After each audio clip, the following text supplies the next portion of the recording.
saya Fenadi, teman-teman yang akan memandu acara hari ini.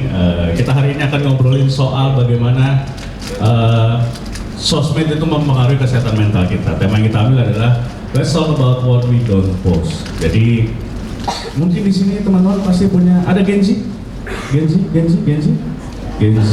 Pasti IG-nya ada second account ya? Ada kan? Ya. Third account ada? Oh.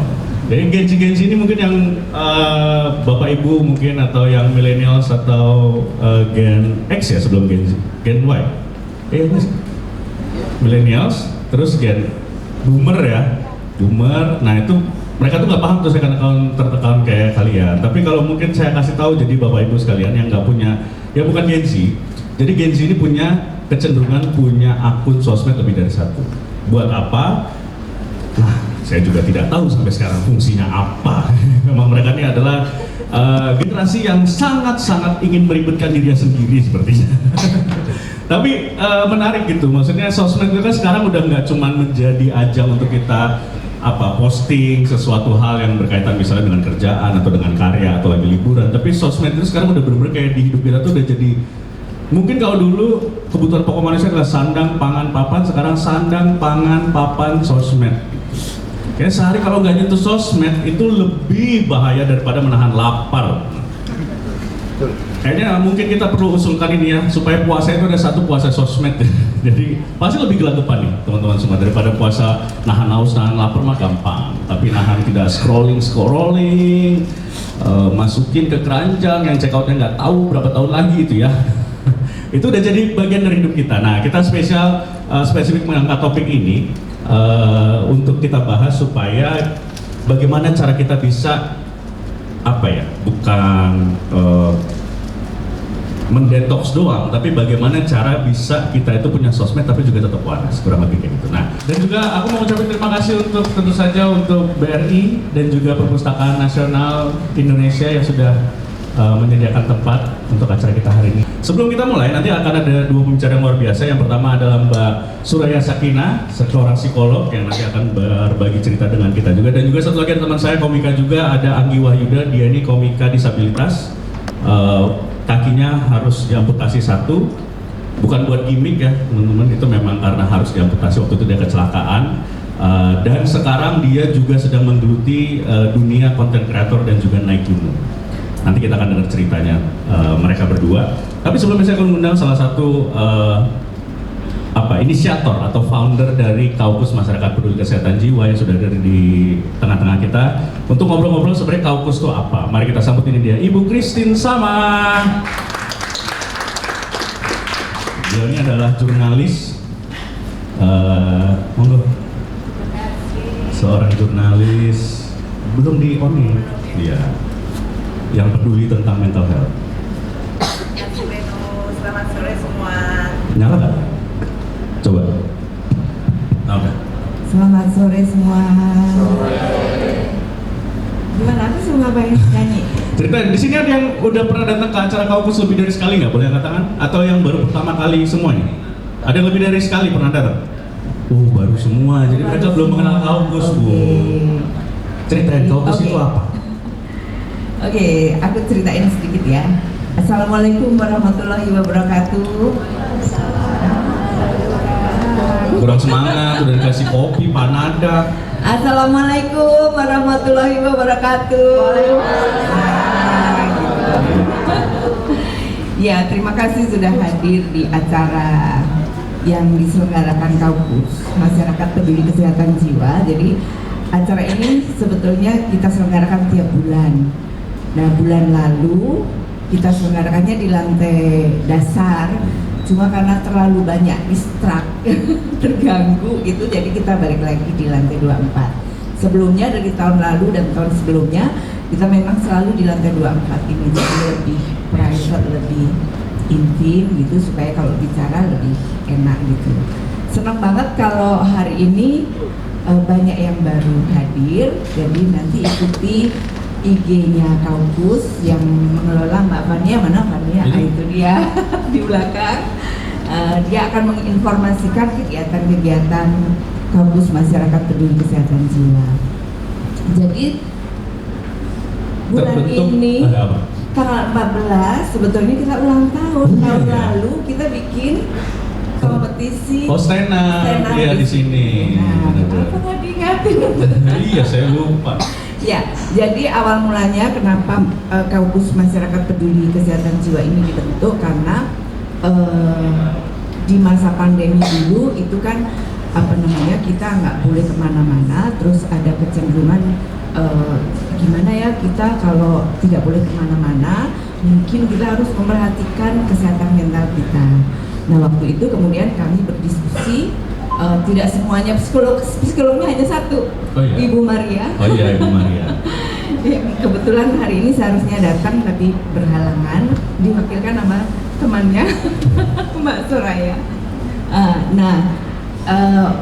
Ketuanya Ibu Nila Muluk dulu Menteri Kesehatan tahun 2004. Kemudian ada beberapa profesor, kebanyakan si praktisi ya, yang lebih peduli bagaimana kita menjaga kesehatan mental.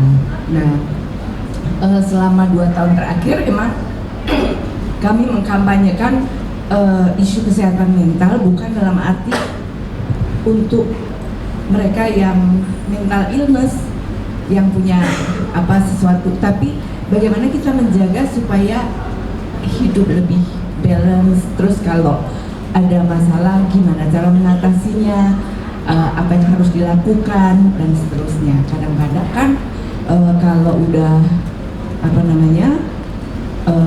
stres, bingung mau mengatasinya bagaimana gitu kan, ada kecenderungan untuk lari ke sesuatu yang penyaluran yang negatif. Nah nanti Mbak Aya yang bisa menjelaskan ya.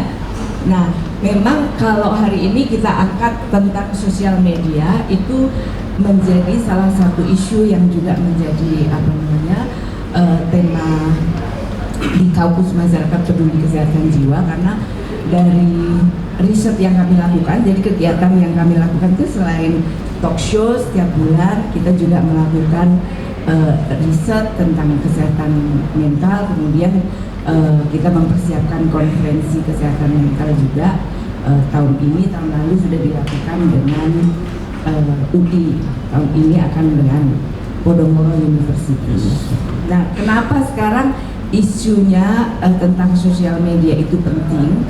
Itu dari salah satu inisiator kami, Dr. Faisal, dia menyebut bahwa kecanduan sosial media itu lebih berbahaya dan lebih sulit diidentifikasi, sulit dideteksi dibanding misalnya kecanduan kebanyakan makan gula jadi diabetes misalnya. Kalau kita makan gula kan mengkonsumsi gula gitu dari nasi, dari roti, dari kue dan sebagainya, itu bisa diukur. Misalnya porsinya terlalu banyak dikurangi, kemudian minum manis biasanya tidak minum manis dan seterusnya. Tapi sosial media nggak gitu, sedikit aja baru buka bisa kecanduan. Nah itu yang membuat sore ini kita mendiskusikan gimana sih. Ya, kita boleh tepuk tangan untuk Mbak Aya atau Mbak Kiki. Dan juga aku mau ucapin terima kasih untuk tentu saja untuk BRI dan juga Perpustakaan Nasional Indonesia yang sudah menyediakan tempat untuk acara kita hari ini. Silahkan Mbak, langsung duduk aja, kita ngobrol-ngobrol. Ini dipanggilnya Mbak Aya, Mbak Kiki. Mbak Kiki, oke. Siapa Mbak Kiki? Sebelum kita masuk ke tema nih, mungkin kita bisa sedikit meng-highlight soal tadi bullying gitu. Karena ini kan ada kaitan juga dengan di sosmed itu kan cyberbullying katanya ya. Emang apa ya, makin kesini bullying itu emang semakin parah itu untuk di Indonesia atau dari sisi psikologi? Terima kasih pertanyaannya tadi. Kalau untuk bullying sendiri itu memang sudah ada sebenarnya dari dulu. Cuma sekarang di-up oleh media sosial ya, yang kayaknya setiap hari dibully, ada aja gitu berita-berita tertentu. Itu dulu pun sebenarnya sudah ada, tapi karena ada berita di genggaman kita, nah itu jadi kita lebih mudah mengakses yang namanya berita-berita bullying, berita-berita yang negatif seperti itu. Jadi banyak sekali, dan kasus-kasus bullying itu yang saya temukan adalah sebelumnya juga mereka pernah dibully. Nah, jadi mereka adalah korban bullying yang juga pelaku bullying. Entah itu bullyingnya pernah dibully di mana. Pertama-tama tuh mereka dibully di rumah. Berarti sama keluarga sendiri tuh? Iya. Oke. Dan beberapa kasus juga ya saya temukan itu langsung dengan kliennya, dan memang misalnya orang tuanya gitu ya, sadar atau tidak gitu ngatain anaknya, kamu tuh aneh banget sih, kamu tuh jelek banget sih, kamu tuh pokoknya segala macam yang negatif-negatif. Nah, ketika dia diserang secara verbal oleh orang tuanya atau mungkin kakaknya, adiknya, itu dia jadi ada keinginan untuk menyerang orang lain juga. Entah itu secara verbal, fisik, atau mungkin di media sosial, cyber seperti itu. Jadi apa ya ibaratnya, itu adalah mirroringnya dia. Jadi dengan sendirinya, ya otomatis pengen ada rasa keinginan untuk membuli orang lain juga. Karena apa? Karena sudah dibully seperti itu. Karena dia di rumah ditekan, begitu dia bisa neken orang lain, jadinya tekanan tadi berkurang kali ya? Ya, mekanismenya kayak gitu? ya seperti mekanisme gunung es juga kan, Ya. ya, yang terlihat hanya sedikit tuh, kayaknya dia tenang-tenang aja, biasa aja. Tapi ternyata, wah banyak sekali luka di dalamnya. Iya. Banyak sekali luka-luka yang mungkin kita nggak tahu gitu. Ya. Tapi ketika ngomong kok nyelekit. Nah, ketika ngomong kok kayaknya kayak ngatain ya, gitu. Kira-kira menghina atau mungkin verbal bullying, karena bullying itu banyak ya. Versinya ada yang verbal, ada yang fisikal, ada yang cyber, ada yang gestur juga ya, yang catcalling kan, yang pakai baju merah gitu. Seksi banget sih, nah itu juga bullying juga tuh. Itu termasuk bullying ya? Iya. Baik Bullying. undang-undang tuh itu udah masuk bullying. Iya, ya? itu ada, sekarang udah ada peraturannya kan, seperti itu gitu. Berarti, nah ini kan kalau tadi Bu Christine bilang ya, kalau kita lihat bukan bermaksud banding-bandingin gitu ya. Kalau dulu juga kan sebenarnya nggak lebih baik. Dalam artian ya bullying itu tetap ada dulu gitu kan. Terus kenapa sekarang jadi kayak impact-nya tuh lebih kayak impactful gitu si bullying ini dibanding yang zaman dulu gitu. Itu kenapa kurang lebih itu Mbak? Ya, impactful-nya tuh karena ya tadi yang saya sebutkan ya, di up ya. Jadi kita tahu berita itu seperti apa, dan mungkin kalau dulu kan bercanda-bercanda gitu ya, nggak sakit hati. Mungkin karena tidak melihat tadi ada social comparison, ada perbandingan sosial. Oh, ternyata saat ini ya pengetahuan seseorang itu lebih mudah untuk mengaksesnya lewat internet ya. Kita tahu, oh ini tuh namanya bullying loh.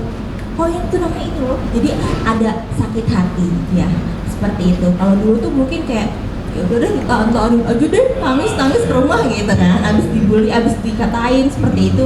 Jadi lebih tahan juga mungkin seperti itu. Berarti dengan kata lain semakin tahu tuh malah semakin bahaya juga ya? Semakin tahu itu sebenarnya ada bagus, ada positif negatifnya. Positifnya adalah oh jadi dia tahu oh ini tuh termasuk bullying loh. Tapi negatifnya adalah kalau misalnya dia yang tadi ya ingin membuli orang lain juga. Tapi kalau misalnya positifnya, oke, itu namanya dibully. Aku harus tahu nih gimana caranya untuk mengantisipasi agar tidak dibully lagi seperti itu. Jadi untuk media sosial sendiri nih seperti pisau bermata dua, ya. Ada yang positif, ada yang negatif. Tergantung kita mau menggunakannya seperti apa nih. Gitu. Sama fungsinya pisau, tapi pisau ini bisa digunakan untuk motong sayuran atau untuk mutilasi orang. Iya. Seperti itu. Benar ya. Sama kayak MBG. Ada yang buat ngasih makan, ada yang bikin keracunan ya. Jauh ya. Let's talk about Tapi ya itu maksudnya, dan kalau kita kaitin sekarang ke sosmed lebih luas gitu ya. Ini kalau dari aku, Mbak Kiki. Kadang-kadang tuh aku baik-baik aja, tapi ngelihat berita di sosmed malah jadi kayak overthinking, malah anxiety, malah kayak gitu melihat misalnya ya contoh kayak misalnya oknum polisi yang tiap hari ada oknum beda-beda kasusnya dikumpulin satu batalion kayak satu polres terus oknum dikumpulin kayak gitu-gitu. Itu kan juga efek dari sosmed. Gue baik-baik aja nih gitu mulai hari, tapi begitu baca berita di sosmed kayak langsung wah rungsing gitu, kayak langsung puyeng. Nah itu tuh gimana tuh? Oke, jadi kalau kita ngomongin si kesehatan mental itu adalah gini. ada kehidupan di dunia nyata maupun di dunia maya, ya. Kita harus tahu itu dulu, ya. Kehidupan nyata dan kehidupan maya. Kehidupan maya itu hanya reels, hanya highlights, ya, hanya per detik, per menit gitu ya, di post dan itu pun dipilih, ya kan. Sedangkan kehidupan nyata kita harus menghadapinya 24 jam, ya. Terus ketika misalnya lihat yang tadi tuh berita-berita itu, makanya kita penting banget untuk memfilter, ya. Nggak semua baju dimasukin ke lemari kita harus pilih-pilih juga, ya.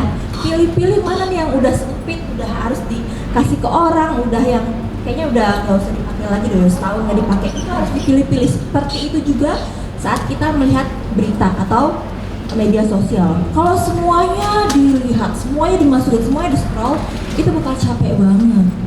Jadi kalau misalnya ada anak ya kuliah ya atau sekolah gitu, dia bilang saya mau istirahat, tapi lihat handphone tuh. Sebenarnya mereka memproses informasi banyak sekali, ya. Dengan 2 jari itu, ya, itu bukan istirahat namanya. Ada visual yang bekerja, mata yang bekerja, ada otak, ada emosi yang bekerja, ya. Ada yang namanya membanding-bandingkan gitu ya. Bukan cuma yang berita-berita negatif aja, tapi juga misalnya, oh ngelihat si A kayaknya kehidupannya enak terus ya.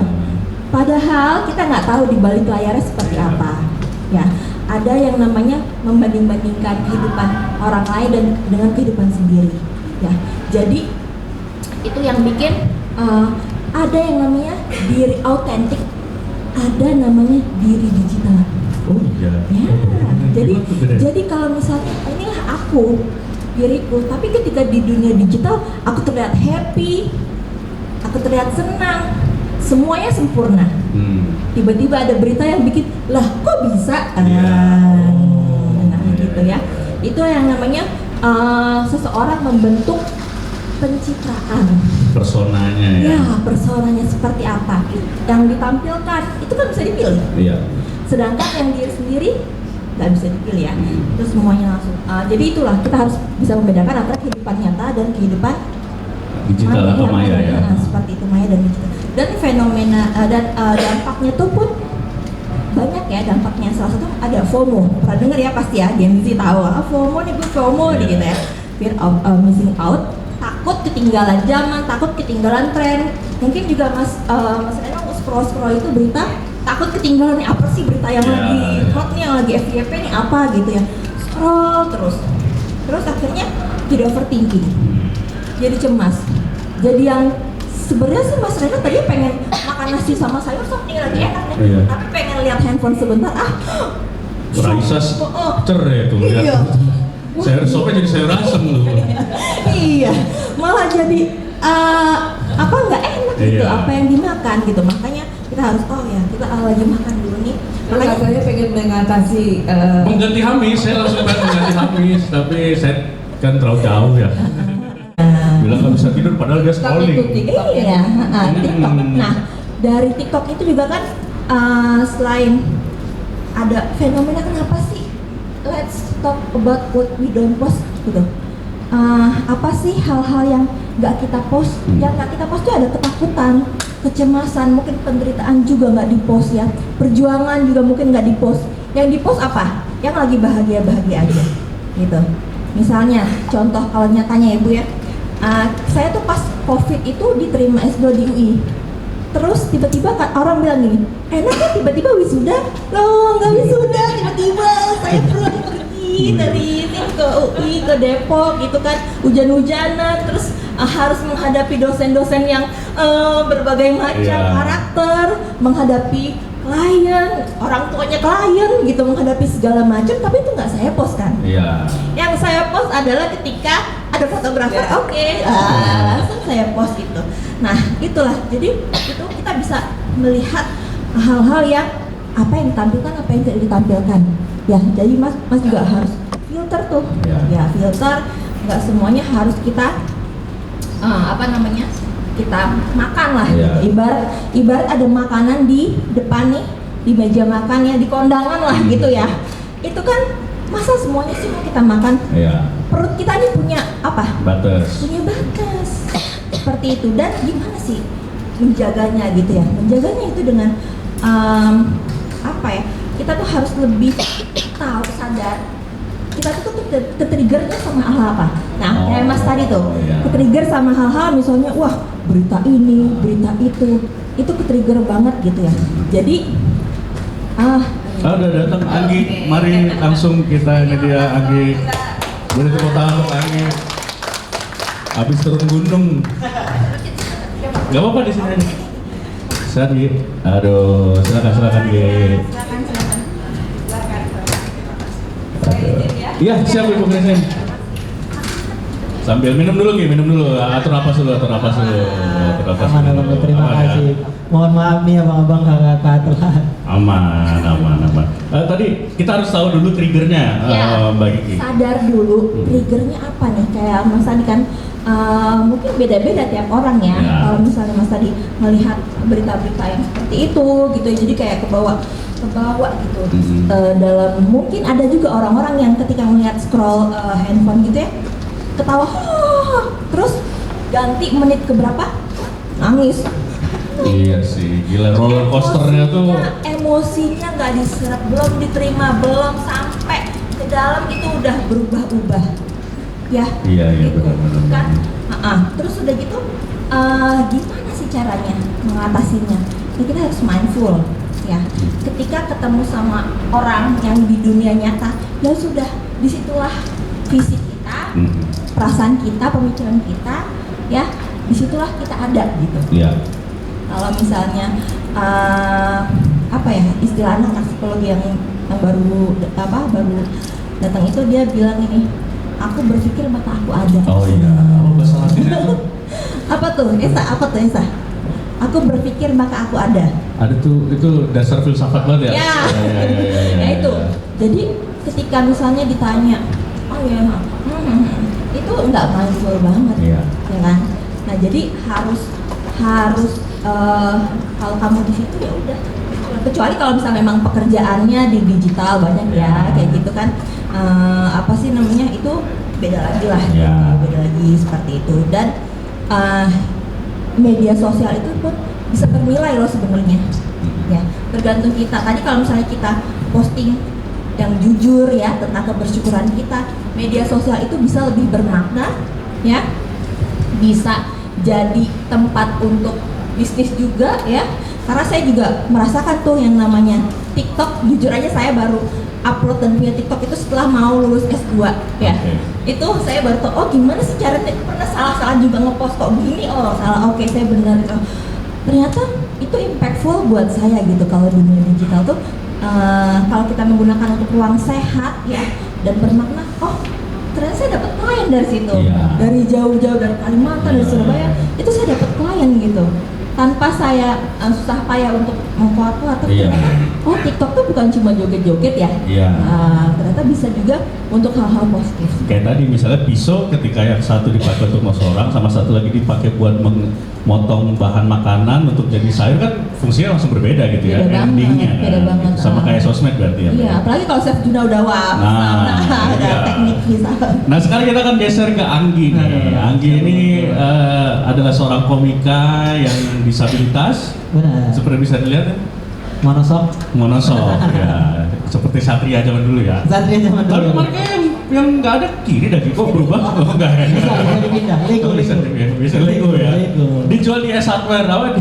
IKEA. Knockdown. Ya makanya dijual terpisah.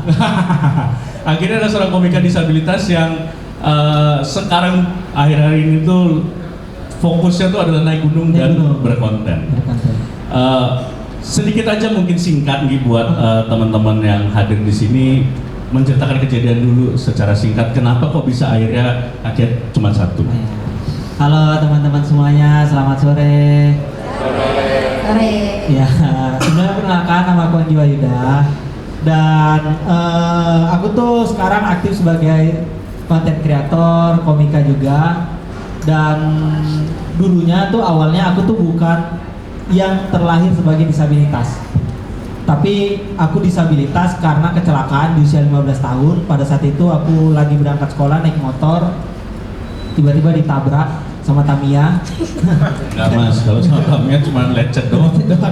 Nggak, aku ditabrak sama truk tangki pada saat itu musim kabut asap Riau kalau teman-teman ingat di 2015, dan itu jarak pandang lalu lintas itu jelek banget, bahkan kita cuma bisa lihat 5-10 meter doang, dan itu mengakibatkan dia menabrak aku dari depan, dan itu yang membuat kaki aku harus diamputasi. Dan ya alhamdulillah, tapi itu nggak membuat semangatku hilang, dan justru itu yang membuat aku semakin kuat dan bisa bertumbuh sampai sekarang. Nah, itu secara singkatnya. Nah, sekarang kalau kita lihat gimana sih Anggi sebagai konten kreator gitu kan. Aku udah kenal Anggi udah lumayan cukup lama lah, tahu sedikit tentang ceritanya. Menjadi seorang yang berjuang untuk istilahnya apa ya? Kayak ngasih tahu nih teman-teman disabilitas kita tuh tetap bisa berprestasi gitu-gitu. Itu kan kamu salah satu tujuanmu kan, ketika kamu melakukan apapun gitu kan, ya melalui stand up, ya melalui misalnya naik gunung, berkonten gitu.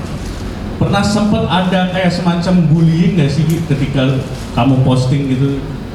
Banyak kalau bullying, bahkan kayak nah, salah satu yang menjadi masalah di Indonesia adalah kita tuh terlalu banyak beragam, dan kita tuh nggak bisa kayak udah gini aja nih pakemnya.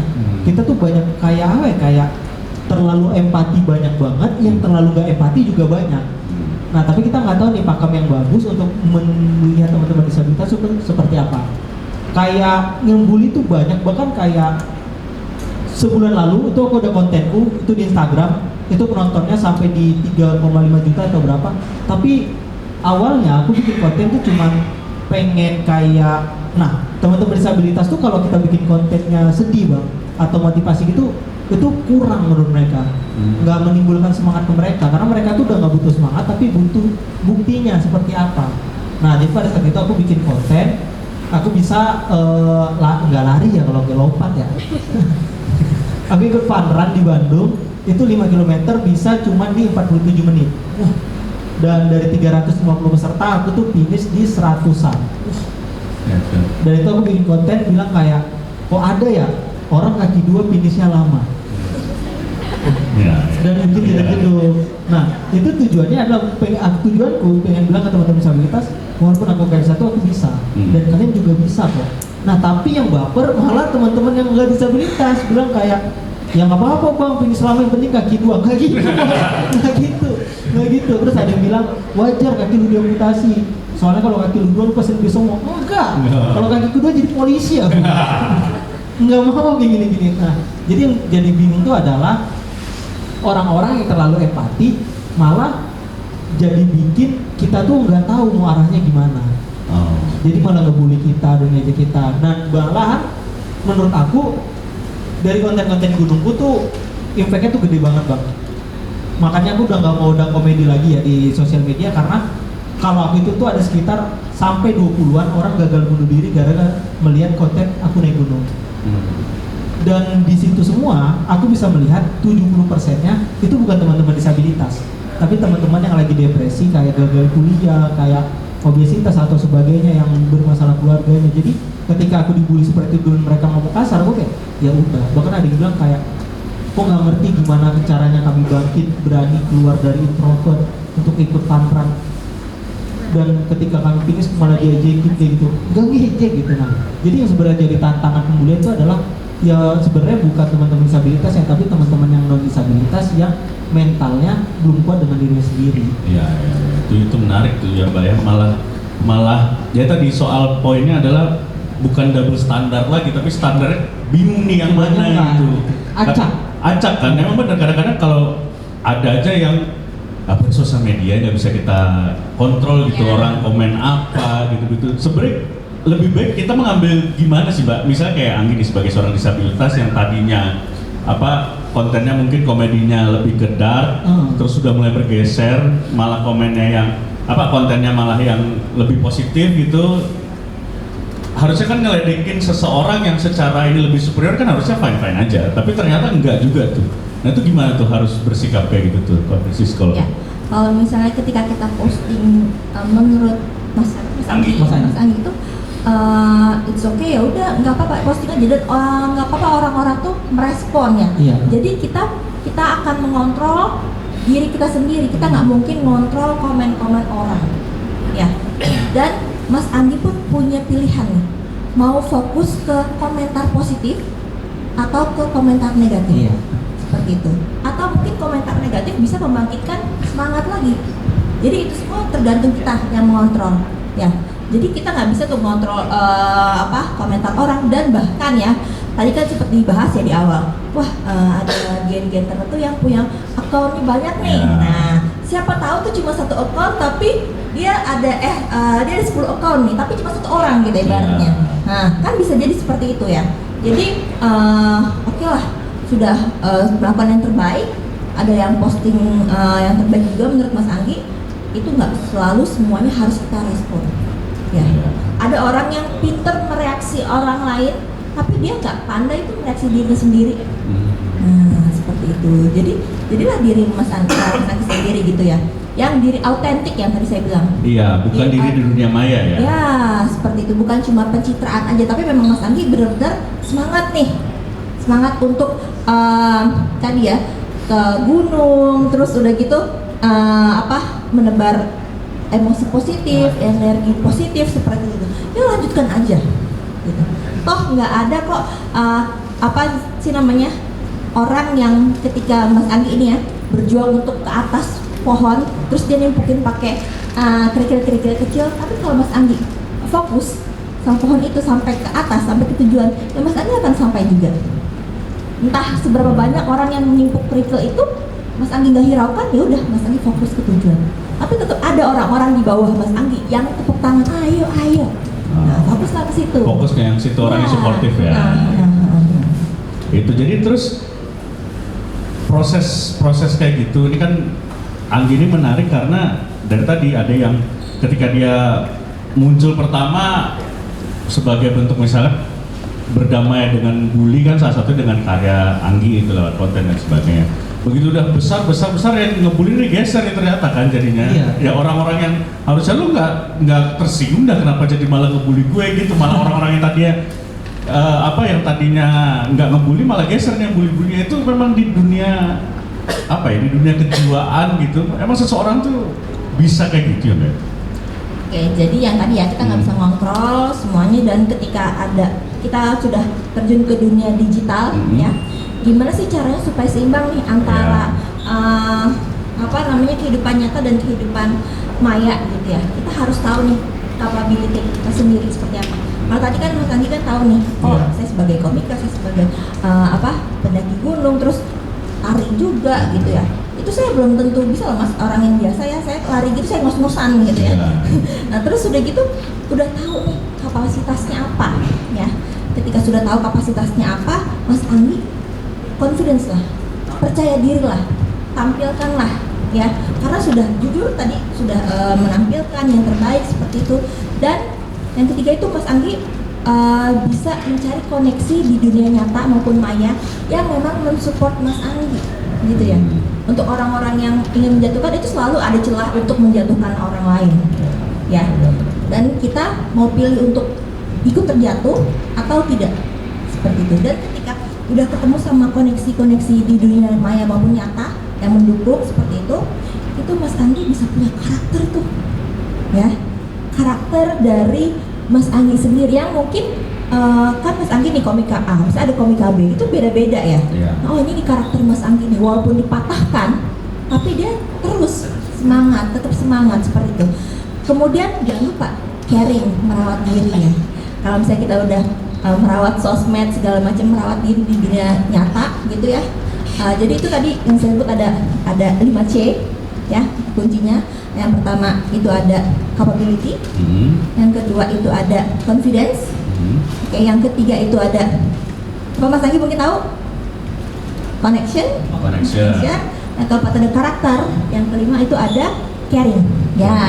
5C itu. 5C ya. Itu bisa kita pakai untuk menjaga kestabilan mental kita supaya menuju kesejahteraan psikologis. Nah, gitu. Tapi kalau Anggi nih semakin kesini ketika kamu semakin besar lah ya di dunia digital gitu, secara mental lebih sehat atau justru lebih gak sehat itu dalam artian bisa aja kayak jadi lebih pertimbangan ya. Baik kadang-kadang kita kalau udah besar kan kadang anjir lah nggak bisa ngomong ini gitu misalnya kayak gitu tuh. Itu kan kita sebagai kreator kan jadi ada pergolakan batin tentang apa yang kita post sama apa yang nggak kita post kan. Nah itu kamu semakin besar tuh merasa lebih happy kah atau justru malah Happy tapi merasa jadi lebih terbatas. Happy karena menurut aku yang dulu aku depresi 3 tahun merasa nggak berguna, tapi sampai akhirnya sampai sekarang tuh orang-orang pada sharing ke aku, sampai curhat ke aku, bahkan kayak bilang kayak bang aku tuh bisa bangkit lagi tuh gara-gara ngeliat konten-konten, ngeliat komen itu suatu kebahagiaan. Tapi itu menjadi batasan aku untuk nggak bisa bebas di sosial media lagi gitu. Tapi ya tadi bener juga kayak yang Mbak tadi bilang, jangan pedulikan orang, dan ya pasti ada yang komen negatif atau positif. Nah tapi kalau dari diriku pribadi ketika ada orang pengen komen negatif, aku tuh gatel banget pengen balesin sebenarnya bang. Kayak kemarin tuh udah bilang kayak, alah baru 47 menit doang bangga gini-gini. Lah gua kaki 1. Nah kalau kaki 1 47 menit 5 km kurang, Rinjani gua tektokin. kemarin baru naik Gunung Rinjani tektok loh dia. Wah, keren. Luar biasa. Jadi sampai atas nyemplung kawah, berenang di kawah nggak ya? Sampai puncak turun lagi yang itu harusnya durasi 3 hari 2 malam, jadi dipangkas jadi 14 jam. Tapi ini ya apa tetap prima ya. Tetap prima walaupun sebelum berangkat dikasih kerjaan sama Bang Reno. Emang kita tahu dari situ teman-teman bahwa tongkatnya Anggi ada kodamnya ya. ada. Kodamnya pelari tuh. Ya itu ya, jadi maksudnya malah jadi men-challenge ya ketika ada komen negatif, kamu malah jadi terpacu buat bikin sesuatu itu. Jadi kayak aku sekarang tuh kalau komen negatif dibalas dengan komen negatif juga, sebenarnya insight-nya bagus banget bang. Ya. Karena bakal banyak yang ngebela aku dan banyak yang ngebela dia, dan itu kan selagi nggak kata-kata negatif, itu kan bikin meta jadi kayak iya, wah, engagement-nya, bagus nih. Cuman aku tuh pengen bangkit bukan dari kata sensasi, tapi dari prestasi. Nah, Makanya ketika ada orang yang komen negatif, aku kayak besok bikin apa lagi ya, besok bikin apa lagi ya. Tapi akhirnya hal-hal kayak gitu yang bikin aku jadi lebih maju, pengen bikin ini dan bikin sesuatu yang baru, ya menjadi ada batasan itu tadi. Berarti aku nggak boleh bikin lagi gini. Bahkan kayak bikin story galau aja aku sampai sekarang nggak berani. iya ya udah. Sampai udah nggak bisa lagi kayak gitu.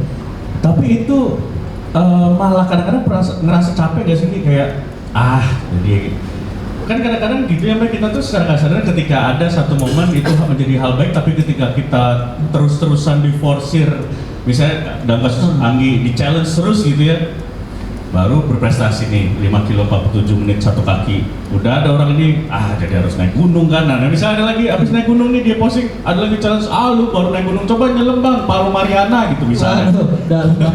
Nah kayak gitu-gitu pernah capek gak sih? Kalau ditanya capek sih capek bang. Tapi aku tuh punya satu mimpi di usia tua aku nanti, bahkan secepatnya lah, nggak masih di usia tua tuh aku pengen teman-teman disabilitas itu dipandangnya bukan dari kekurangannya, tapi dari prestasinya, dan udah biasa aja gitu. Jadi kalau lihat orang disabilitas tuh kayak ngeliat orang botak aja, udah lifestyle aja gitu. Botak kan disabilitas kan? Kan ada beberapa lifestyle gitu. Nah aku tuh pengennya ngeliatnya kayak gitu aja. Nah tapi kan untuk ngebuktiin itu aku harus bikin sesuatu yang gede kan, suatu karya-karya ini, karya itu, dan itu untuk membuktikan mereka. Mungkin di akunya orang udah percaya lah kalau aku tuh bisa, tapi gimana dengan teman-teman yang lain? Iya. Gitu.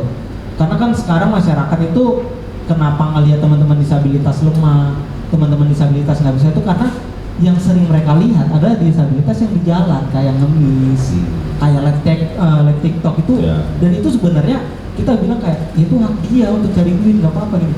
Tapi dari apa yang dia lakukan, impactnya adalah bisa merusak teman-teman disabilitas lain untuk kepercayaan diri.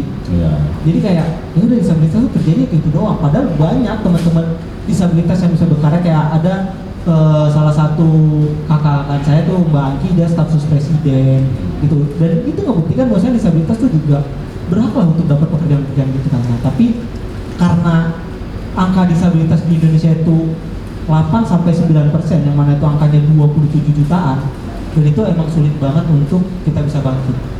Iya. Makanya aku kayak kalau ditanya capek apa enggak, capek banget, dan kayaknya menurutku ngapain sih aku mikirin orang. Nah ya tuh.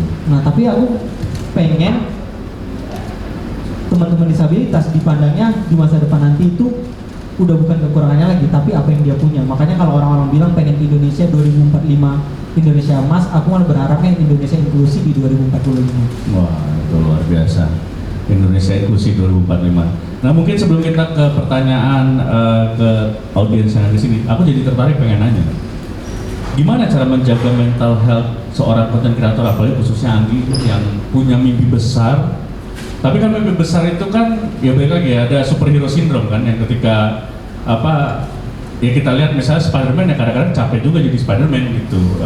Terus apa itu ya walaupun itu fiksi tapi kan menurutku itu sangat relate ya. Kadang-kadang Anggi juga sebagai superhero di teman-teman disabilitas juga pasti kan capek. Gimana Mbak cara buat menjaganya? Oke.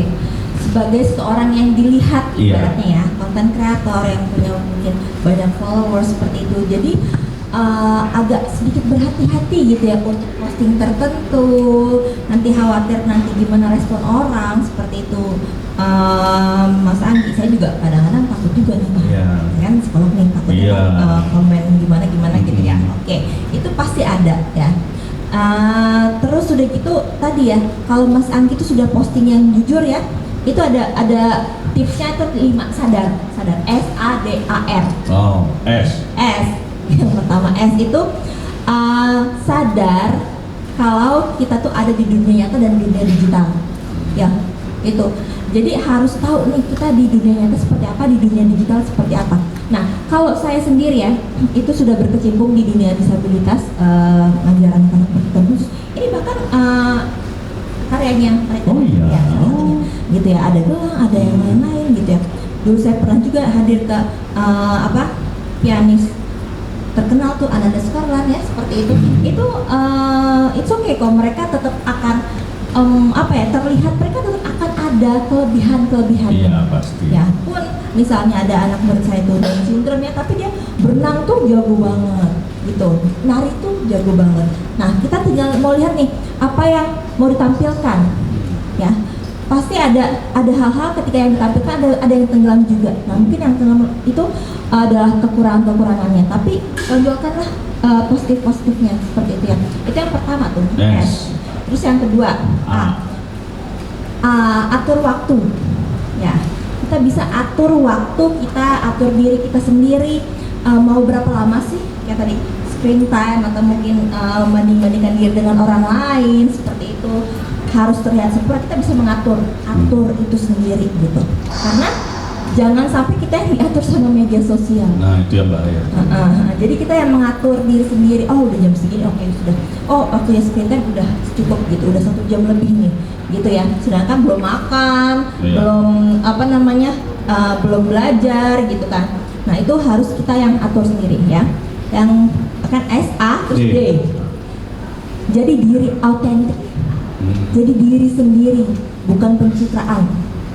Ya, capek loh kalau ngikutin komentar-komentar orang. Saya juga sering di DM, Mbak bikin dong postingan tentang ini, Mbak bikin dong tentang itu. Dikira saya langsung bikin langsung jadi gitu. Kan ada prosesnya. Saya lihat dulu data-datanya seperti apa, saya bikin dulu skenario seperti apa gitu. Tag video pun nggak sekali langsung post langsung gitu kan. jadi. Belum ngedit. Orang-orang di balik layar ini pasti tahu gitu ya, sebelum tampil ke depan itu pasti ada Proses panjang. prosesnya. Tampilnya sih paling cuma berapa di video paling 3 menit, 5 menit, tapi prosesnya itu loh mungkin bisa berhari-hari. Iya, benar. Nah, kita nggak selalu harus memenuhi ekspektasi orang lain. Ketika orang lain minta, Bang ini dong bang, itu dong bang, itu nggak selalu kita harus penuhi. Karena kalau misalnya kita harus penuhi semua, capek, kita juga punya kehidupan sendiri. Benar. Iya. Ya kan? Dan kita harus fokus juga sama kehidupan kita sendiri. Kita punya keluarga, kita punya teman-teman di lingkungan nyata. Mungkin yang maya itu nggak tahu juga itu beneran orang atau Iya. fake account, kita nggak tahu gitu ya. Jadi ya diri autentik. Terus A yang keempat itu ada arahkan ke koneksi nyata. Dari maya bisa ke koneksi nyata seperti itu. Kita yang mengarahkan tuh, bukan kita yang ngikutin arah kemana ya. Arahkan juga ketika ada arahkan diri kita ketika ada hal-hal yang viral ya, yang mungkin lagi up, yang lagi FYP, kita nggak mesti selalu semuanya kita ikutin kok gitu. Bisa kita pilih-pilih, bisa kita filter gitu ya. Berarti sorry aku potong, arahkan ke dunia nyata tuh kayak yang konten-konten Dewan ketemu teman Roblox ternyata anak SD gitu ya. Dari teman Roblox ketemu ternyata anak SD gitu ya. Iya kan itu dari itu dong. Ada dokternya juga salah satu inisiator dari kampus Keswa. Selamat datang dok. Terus R R ini rawat diri, rawat emosi, ya rawat regulasi diri sendiri ya. Karena ketika kita sering mengkonsumsi banyak hal di media sosial, kita juga butuh loh merasakan diri sendiri. Oh, aku lagi apa? Oh, hari ini aku rasanya seneng loh. Terus tiba-tiba pas lihat media sosial, nangis gitu kan, berita apa, ada berita yang nggak enak gitu ya, itu tiba-tiba nangis terus jadinya bad mood, nggak mau sekolah. Padahal tadinya happy. Gara-gara video 3-5 menit itu bikin emosi naik turun, nggak stabil. Ternyata videonya AI lagi kan, dibohongin namanya. Nah gitu, itu harus rawat. Jadi itulah Sadar. Nah itu luar biasa. Sekarang kita akan buka sesi tanya jawab. Silakan kalau ada yang mau bertanya, 3 penanya dulu. Angkat tangannya boleh. Sambil menunggu saya juga mau ucapin tentu saya terima kasih untuk Yayasan Cerita Ibu Nusantara, Bank BRI dan juga Perpustakaan Nasional Republik Indonesia yang sudah mensupport acara kita sehingga bisa terus berjalan setiap bulan di sini. Oke. Ada yang mau tambahin gitu? Mungkin nambahin sedikit ya Bang. Kalau dari pertanyaan yang Abang ini itu aku pengen nambahin, mungkin itu berbanding terbalik dengan anak disabilitas. Karena menurut aku yang aku sendiri dari daerah itu dari Kota Binjai, tepatnya di Langkat. Mungkin kalau kalian tahu Langkat itu tahunya karena satu-satunya bupati yang punya kerangkeng. Dan itu saking ortodoknya dan saking ya. Kau dulu sempat masuk ya kerangkeng bupati? Kan saya cacat mas, bukan narkoba. Saya kira kalau dipasung terus kau potong kaki ya. Kalau bad mood ya. Menurut aku justru ibu kota Jakarta itu malah jadi lebih tempat yang lebih inklusi. Nah mungkin aku tuh ketemunya dengan teman-teman dan komunitas yang suportif, teman-teman yang saling mendukung. Dan benar kata Mbak ini, kita cari komunitas di mana kita bisa bertumbuh dan kita bisa lebih berkembang lagi. Karena kenyamanan kita itu adalah tanggung jawab diri kita sendiri, bukan tanggung jawab orang lain. Nah, pertama itu yang mungkin perlu dicari adalah ya di mana kita bisa bertumbuh dan berkembang jadi lebih baik, maka cari komunitas dan teman yang bisa saling mendukung. Dan mungkin untuk Ibu, saya pernah baca buku dan saya juga sering sharing dengan teman-teman saya. Jadi ada satu kesimpulan yang membuat saya jadi nggak lebih khawatir dengan hidup saya, itu adalah ternyata titik tertinggi dari rasa takut yaitu marah. Nah terkadang kita tuh terlalu posesif dan marah dengan sesuatu karena kita takut. Nah tapi menurut saya anak itu lebih suka dikasih kebebasan, dan ketika dikasih kebebasan kita bakal lebih nyaman untuk bercerita. Tapi semakin dikasih ke tekanan atau kekang gitu, itu malah membuat kita jadi takut bercerita, dan nggak banyak dari hal itu yang jadi suka bohong dan menutupi. Mungkin yang ibu lihat anak saya baik-baik aja, tapi kita nggak tahu di belakang dia seperti apa, karena dia sudah menutupin itu. Dan justru semakin kita dikekang, kita semakin tahu caranya untuk berbohong. Jadi ya mungkin adalah ya benar kasih kepercayaan, dan mungkin ketika kepercayaan itu timbullah rasa aman, dan itu sering kita sebut namanya ruang aman dan ruang nyaman. Luar biasa. Ini waktu karena sudah harus habis teman-teman, jadi kita akan tutup diskusi kita hari ini. Terima kasih untuk Anggi dan Mbak Kiki yang sudah ada. Mungkin kalau kita bisa ngasih highlight dari obrolan kita hari ini adalah jangan lupa bahwa apa yang kita lihat di dunia maya itu adalah hal yang hanya ingin ditampilkan orang itu di dunia maya.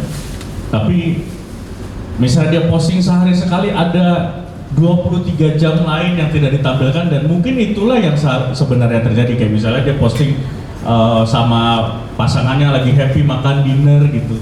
Kita nggak tahu apa yang terjadi dari pagi sampai ke dinner itu, dan setelah dinner sampai besok paginya. Jadi jangan terlalu membandingkan diri kita dengan apa yang kita lihat di sosial media, teman-teman. Jangan terlalu mempercayai apa yang ditampilkan oleh teman kita, apa yang ditampilkan oleh siapapun di sosial media, dan kuncinya adalah batasi diri. Gitu ya Mbak Kiki ya. Anggi, terima kasih. Mbak Kiki, terima kasih. Dan juga aku mau ucapin terima kasih untuk tentu saja untuk BRI dan juga Perpustakaan Nasional Indonesia yang sudah menyediakan tempat untuk acara kita hari ini. Silahkan.